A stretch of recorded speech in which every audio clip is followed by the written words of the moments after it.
Hello and welcome everybody to the Solutions podcast. I am Nicola Peel, and this week I am here with Keir Smith from the Western Rivers Trust.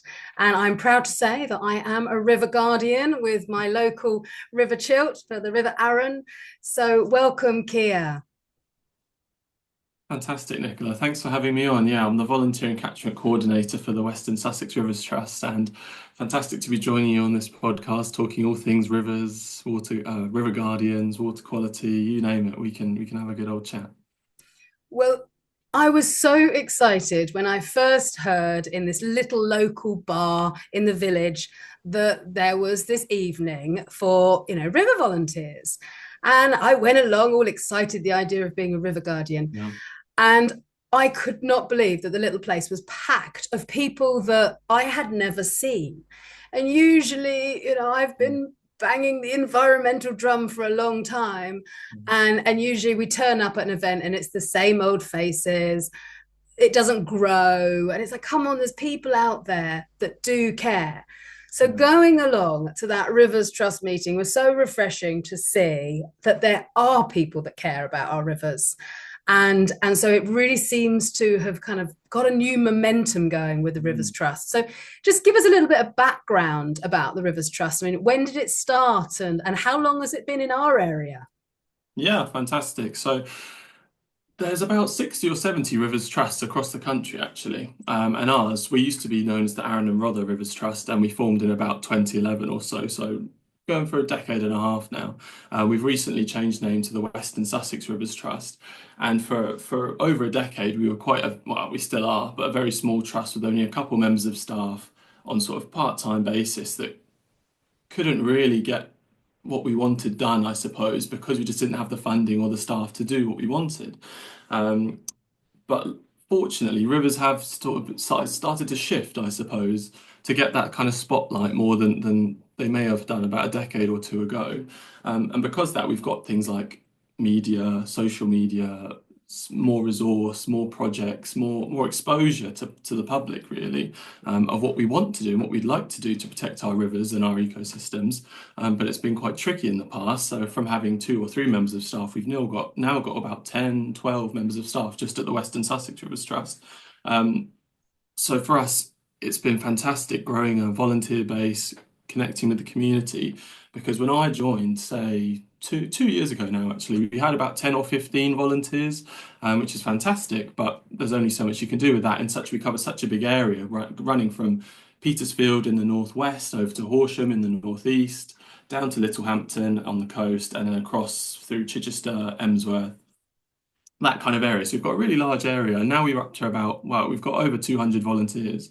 And it's just amazing to see how captivated people are about their water and the issues that it's facing, because obviously you can't escape some issues in the news on social media about things like sewage, runoff, pollutants, heavy metals, you name it. It's all kind of going into our rivers. And very fortunately, people have, I wouldn't say woken up, but there's more awareness than there used to be. It's being covered. It's got that coverage, and because of that, especially the project that we will probably talk about a bit more, our River Guardians, people know there's so many issues and they want to do something, and it's sort of facilitating that either a tool or a project or an initiative to get people to basically connect them from that all the issues that we understand and we know, and just our members of the public that are so passionate about our environment, about our local national park, about our water, and sort of give that middle ground so we can really start to have some proper conservation efforts and some actual action on the ground that everyone wants to see. But it's quite frustrating as a little charity to not be able to do that. So very fortunately for us, we have joined a national project called CASCO, which is quite a confusing name, but it means the Catchment Systems Thinking Cooperative. And what this is, it's a national, again, initiative, I suppose, to provide more weight and sort of step up the term citizen science, which is just sort of members of the public, myself, yourself, volunteers, getting involved in doing sciencey based either monitoring or data collection or surveys. It all sounds a bit scary when I kind of say it like that, but it really is just almost like looking around in your local river or stream, doing a tick sheet and dunking a bucket in, and anyone can do it. And it's sort of in the past, again, it's a couple of decades ago, there would have definitely been a stigma to that kind of method of data collection and, oh, members of the public collecting scientific data. That just, it doesn't sound right, but realistically, anyone can. And it's been so fantastic being part of that national database of information and knowledge sharing. Because again, there's lots of independent trusts and companies that don't have this sort of the breadth of knowledge or the breadth of technological advancement or whatever it may be. But when you start sharing that knowledge and that data, you really find that lots of people are as passionate about water and collecting data that myself and you are, but we don't have to do it alone. So it's sort of a sort of a cooperative, I suppose you could call it, of joining resource and knowledge to sort of help us as volunteers, as Rivers Trust, to start to protect our rivers. So it's been fantastic linking up with so many people around the country, and seeing that there is a real buzz around rivers right now is fantastic, actually. So it really does give us a visual of the whole country's rivers, to be Yeah. able to see, this little island of the United Kingdom, to be able to see and imagine, visualize the Mm. state and the health of our rivers. And, I think it's great how it's a very simple, color Mm. coordinated way that you've got that we can see actually, what's working in our rivers and what's not, and why is that, and how can we identify the problems in them. So are there any of our rivers in the UK that we would say are in good state? There are a few, but definitely far less than we'd like. So there are some up in the Highlands, up in Scotland and Northern Ireland and Wales. There's a few, but down with us in the south, in the southeast, unfortunately, it's quite a different story. So in our catchment, we don't have a single river in good ecological status, unfortunately. And I don't think we've got any in good chemical status either. So it's just, and we've got about 40 or so water bodies, and that can be rivers or the tributaries that run off them and that kind of thing. And to have not a single one in good ecological status is mind-blowing, really. When we run through, the South Downs National Park into Chichester, Langston Harbour, areas of national importance, that kind of thing, you'd think that there'll be more protection, more preservation, more understanding of how we can keep them in the state they should be, in the natural, amazing state.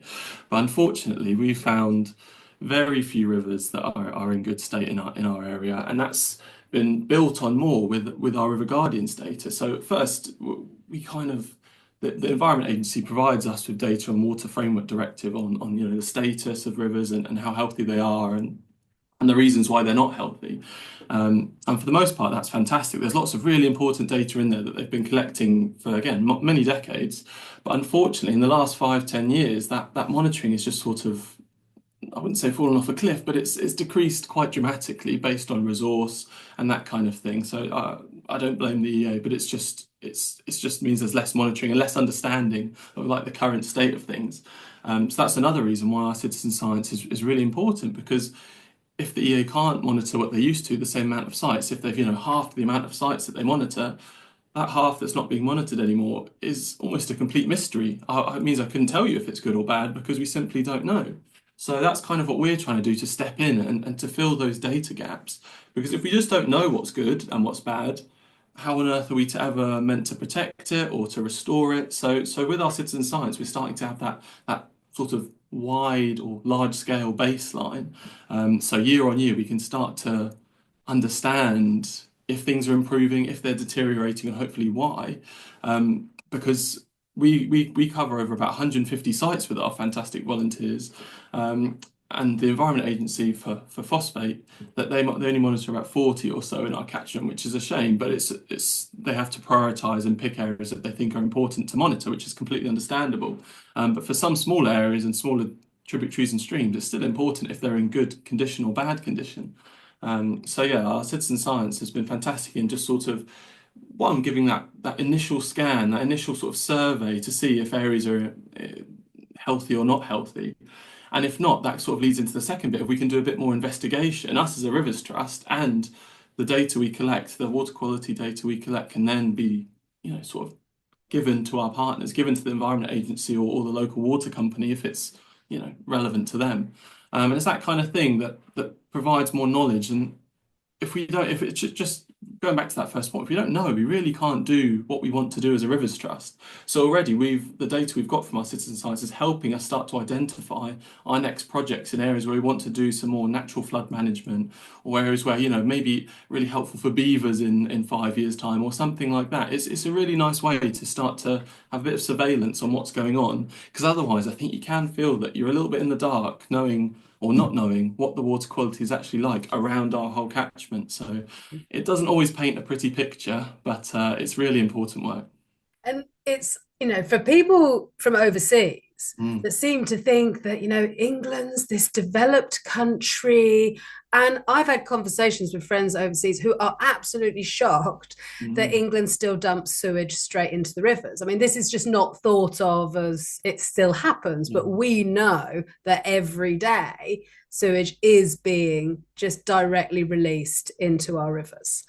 And at the end of the day, it's privatization. All these big water companies that all they're really caring about is the shareholder profit, mm, and not doing what's right. So, is there any way that we can also get these water companies to do the right thing by the rivers? I mean, what have you found to be, the best mechanism to mm. be able to get them to, actually start to clean up their Yeah. business?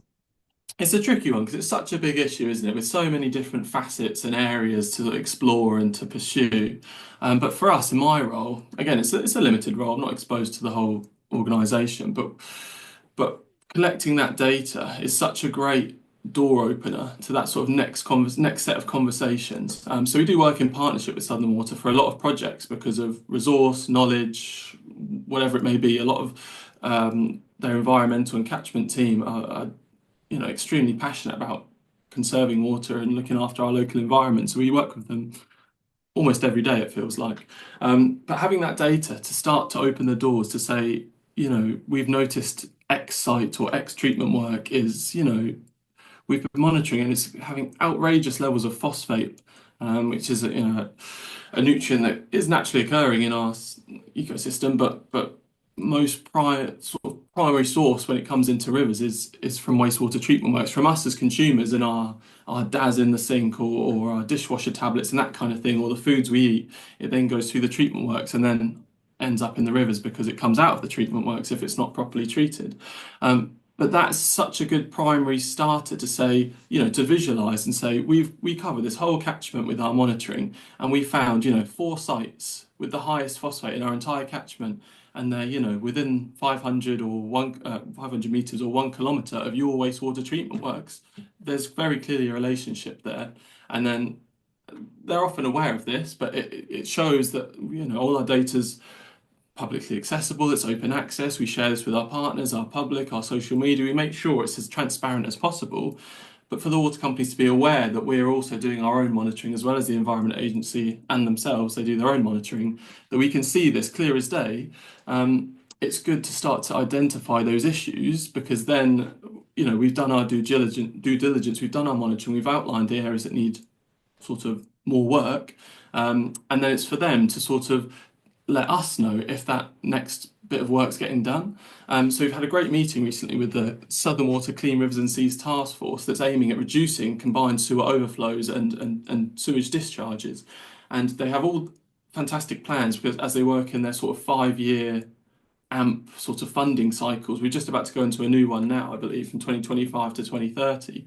And it's fantastic to see that they do have multi-millions, billions ready to go on a lot of the wastewater treatment upgrades. And some of them are new sort of containers to sort of to fill up with sewage or overflow before it has to go into the rivers. Which is fantastic. We love to see new projects, new engineering, but sometimes it's a shame that it feels like it may be 5 years too late, 10 years too late, 20 years too late sometimes, and that some of this you'd like to think could have been done many years ago. Because as you rightly mentioned, whenever there's a big rainfall event, there is a live Southern Water Rivers and Seas tracker which shows their discharges in real time. If they're pumping, effluent out, or if they're green, they're okay, they're not pumping anything. And after, a couple of days of heavy rain, there's too many red dots to what there should be realistically. That after, 3 weeks of monsoon rains, you can understand the system becoming overwhelmed. It's either they spill into the rivers or it comes back up into our toilets and our sinks, which we don't want. So it's understandable. But after a minimal rainfall event, it shouldn't be that such sewage and effluent is going straight into our rivers. Um, Absolutely. I think that is also a really important point. This, remember, it's not just the sewage, it is no, what the consumers flush down the drains. And sadly, we are still in a world where you can get DAS and you can get fairy liquid and you can get all these like toxic bleaches and cleaners and shampoos and mm, toiletries and washers and in 50 years' yeah, time, we won't be able to go into a supermarket and buy products which are not biodegradable, that have high phosphates. And at the moment, it's just down to consumers being educated, wanting to absolutely. do the right thing. And so part of it is that's what our education is about, and what I've been doing for many years is helping people understand what these ingredients are and Mm, how they impact our world, that purchasing power. But of course it comes down to the cheapest thing is the most polluting. So we are, until we've got policy that actually stops these products being made, it's really about us educating each other, and they are not that much more expensive. no, So I think we need to kind of like lay that down on the table as yeah, well.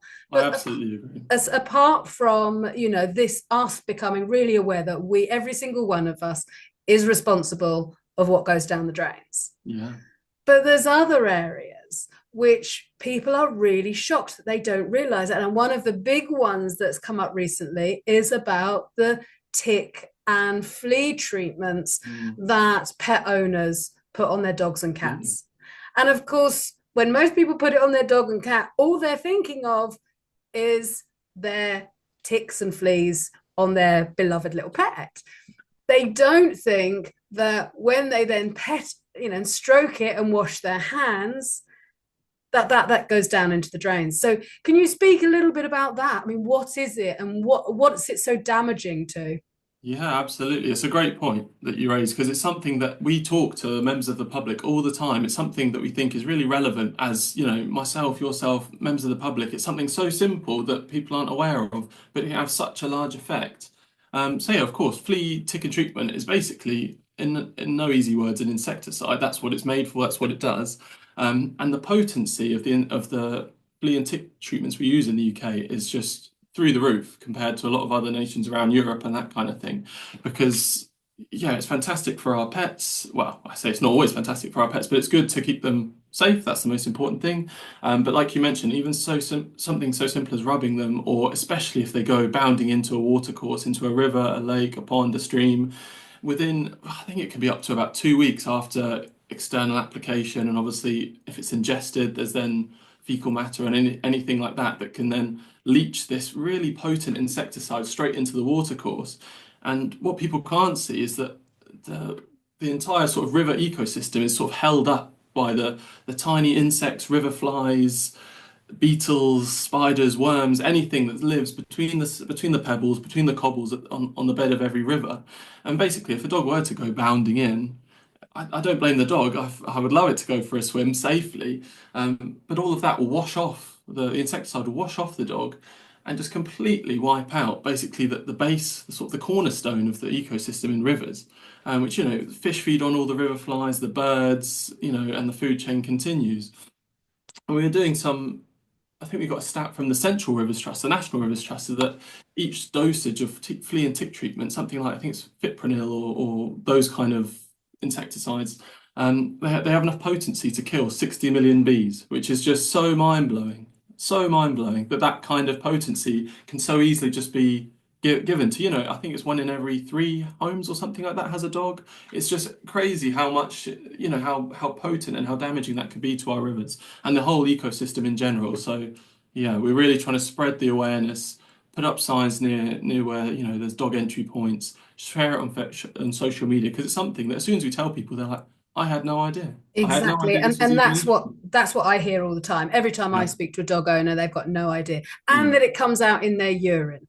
Yes. So, of course, they peel all over the place, the rain comes, it all washes towards the rivers. So, I have heard of one natural neem Mm. based insecticide called Billy No Mates. I should Mm. get promotion for this, which people say is the most effective natural tick and flea remedy. Mm. So check out something like that, but also not to do it on a monthly basis just because we think that that's the right thing to do. I think we've really, really got to have a look at this massive amount of insecticides that we're using and just have that, have those conversations with your friends. There's people Yeah. that have dogs. Did you know that Mm. the dragonflies are disappearing? Did you know that this is what's happening to our Yeah. rivers? So, It's I think we've got to keep the vision absolutely. of what a healthy river does look like. Of Because I course. don't think many people in this land actually knows what a healthy river even looks like. I mean, No. I'm so Really. lucky that in my life I have actually swam in rivers that I can drink at the same time. Most people can't even imagine that this is possible. No. So, keeping that vision of that rivers are supposed to be clear. Mm. They are not supposed to be full of sediment and brown. That's not what a river is supposed to be looking like. Yes, again, after heavy rains, you're going to get that. But generally, it's knowing what is a healthy river. So we're seeing, these impacts, whether it's sewage or it's Mm. insecticide, it's the DAS that's going down, but also us, there's a big, movement with wild swimming. Mm. And of course, many nature lovers, but then they forget that they've got sunscreen and they've got insecticide or mozzie repellent in the summer. And again, that swimming or the disrupting of even the kind of gravel bed. Yeah. So that impact that we have, that it's really important for us to be aware of, but also, how can we really have that vision of the future of rivers? And then, of course, lastly, we have to kind of touch on the whole agricultural Mm. impact of rivers. And, how can we address what, right now, just last week up the road, farmers, were spraying sewage onto a field that was really close to a river. How do we address this? Is this a matter of, contacting farmers unions, speaking with farmers about, did you know what you're putting on your ground, whether it's sewage or whether it's, high Mm. phosphate levels, fertilizers, it all goes downstream and it all ends up in the rivers. So, have you done any work with farmers and any advice there? Yeah, it's another really tricky one. After sort of point source issues like coming straight out of a septic tank or a sewer, agriculture in our catchment is a huge driver or a huge pressure and challenge for us because we're a really agriculturally or rural dominated catchment. And we do a fair bit of work with farmers, working with either sort of farmer clusters or within other sort of smaller projects looking at soil health and soil management because again, I feel like times are changing, and especially for some films, we recently showed a film on our film night called 6 Inches of Soil that I'm sure you're familiar with. But it's those kind of films and that sort of awareness that's really been fantastic to show people that farming is, one of the cornerstones of our sort of economy in our country, and it's so important to have some fine balance between, yields, food, soil health, water health, nature, corridors, that kind of thing. And it's been one of the main things we have to talk about when we talk to landowners and land management managers, as well as farmers and agricultural experts, that it is all interwoven. And one thing we monitor is nitrate. And we've got, fortunately, a lot of very open land managers and farmers that we've been in contact with who are, trying to minimize their nitrate spraying as much as possible because, they border a water course or having something like a buffer strip, which is basically like a riparian sort of a river habitat corridor that sort of buffers the riverbank and their farmland because some farms around the country will quite literally, farm up to an inch of the riverbank, and which increases the chance of anything sort of running off or flowing into the river by X%. I couldn't even name it. So, but leaving 5 meters, 10 meters, 20 meters to nature allows those hedges, those bushes, that scrub, those trees to absorb all of those nutrients. That's what they do. That's why they're fantastic. That phosphorus and nitrate that we have naturally in our environment, but a lot more by us as consumers, and that spraying of all the agriculture are so important. So it's the simple things like tree planting or having a small pond, in between or sort of a wetland almost between their farmland and the river. But it is tricky because again, conventional farming has been a big strength and sort of an issue for us for a long time, a lot longer than I've been around. So I feel like times are changing, and that we've got some big estates and some fantastic farmers and agricultural experts that are seeing the effect of not just for river health, but again for soil health. I'm no soil expert, but I've heard, like being more regenerative or trying to find a way that sort of mixes a variety of sort of approaches that reduces that slurry spraying, reduces that nutrient and nitrate spraying because it's not always needed. There are other alternatives that still have fantastic yields that benefits nature, and it's finding that balance that we have to go for, don't we? For our rivers, for our environment, for our local area. It's so important that we support our farmers because they're not the villains. There's no way that's what we want to approach things as. But we know that, again, in our catchment partnership, we've got lots of different organisations who specialise in farming advisement or, triple SI management, everything like that. There's lots of amazing experts in the room and finding out the best approaches. Because again, there's lots of different environmental charities and government agencies that are trying to do very similar things. And they're all trying to benefit nature and benefit, the agricultural sector, benefit rivers, everything. So it's trying to find what works for everyone, basically, and the best way to approach that to farmers so we can be successful. Absolutely. And really, it's just changing the way we think. It is. There's a great saying, if you always do what you've always done, you'll always get what you've always got. We just keep doing the same thing and then we expect for a different result. Things have got to change, whether we like it or not, there's got to be change.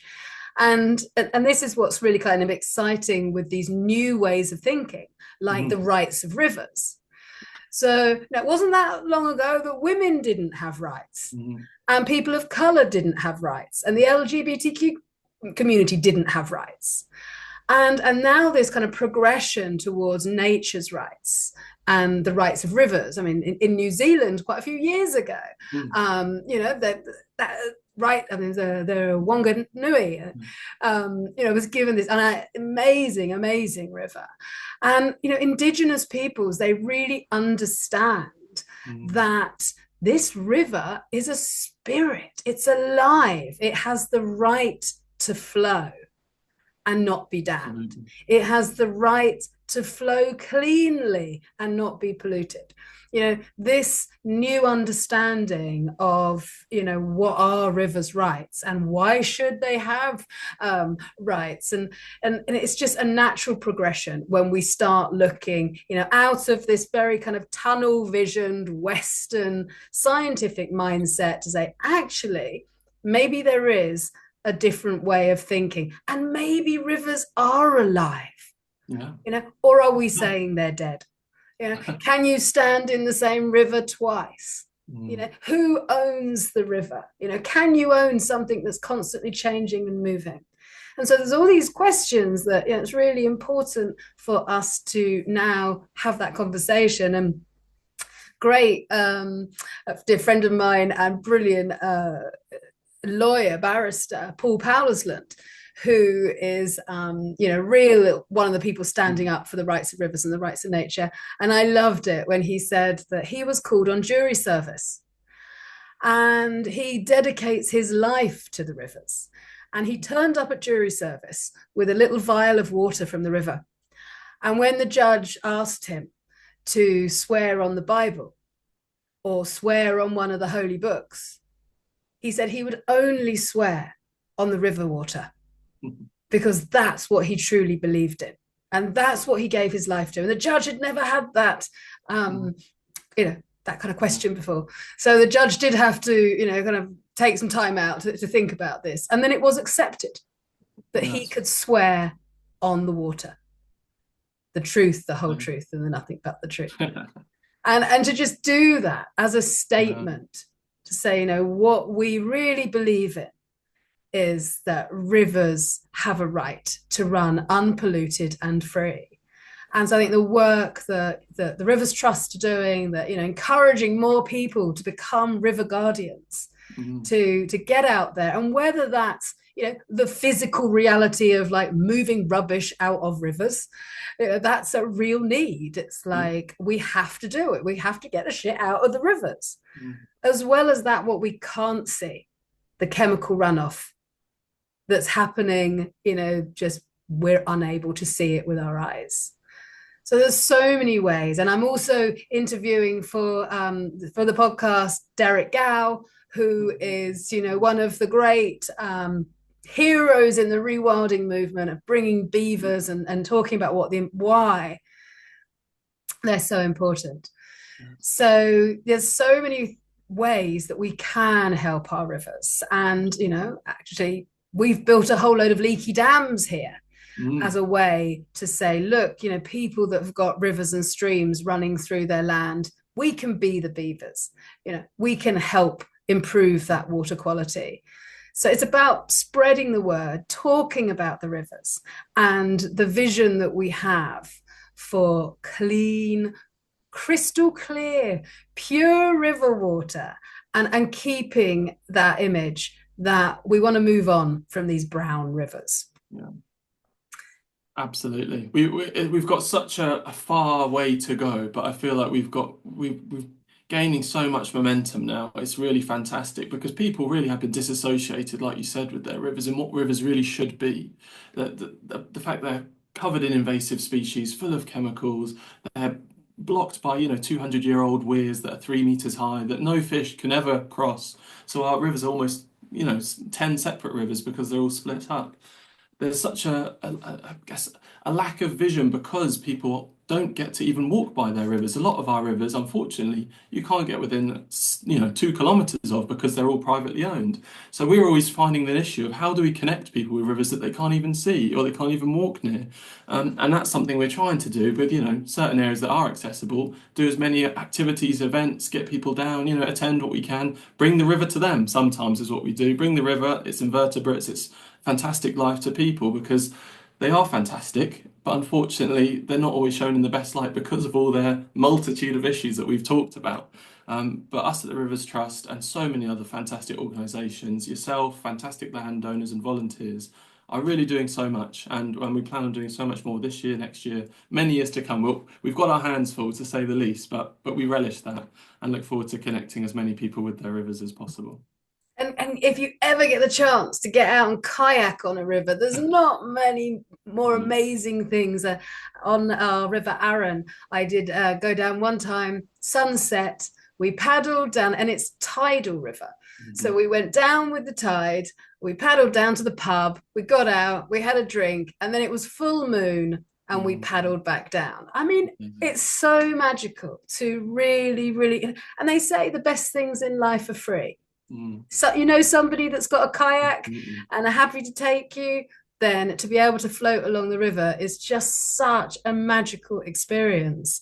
Can't beat and it. and not enough people have ever had that joy of just being able to sit on the water. So I've definitely put it on your bucket list to have a go at kayaking or paddling, or just getting out onto the river, because you see it from literally duck's eye view. You Mm, see it from a whole other way, and so that feeling of being able to connect. And a friend who's very involved with the rivers told me that there were people all over the country that went to the source of their rivers all on the same day. wow.